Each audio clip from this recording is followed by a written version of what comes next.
చేస్తున్నామంటే లోనైపోతున్నాం. అయితే మనలో విశ్వాసం అనేది బలపరచబడాలి. మనకు అసలు ఎంత మాత్రం కూడా ఏ హాని చేయబడడం అది ఆయన యొక్క చిత్తము కాదు.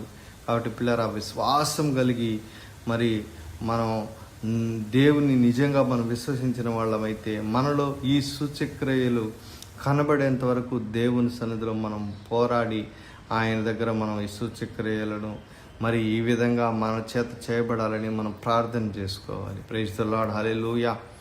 యోహాను సువార్తలో దేవుని వాక్యాన్ని మనం చూస్తున్నట్లయితే యోహాను సువార్త 2వ అధ్యాయంలో అక్కడ గలిలయ అనేటువంటి ఆ యొక్క దేశంలో కానా అనేటువంటి ఊరిలో దేవుడు ఏం చేశాడంటే అక్కడ ఒక వివాహమునకు ఆయన వచ్చినప్పుడు అక్కడ ద్రాక్షారసమును ఆయన అక్కడ నీళ్లను ఆయన ద్రాక్షారసముగా ఆయన చేస్తున్నాడు.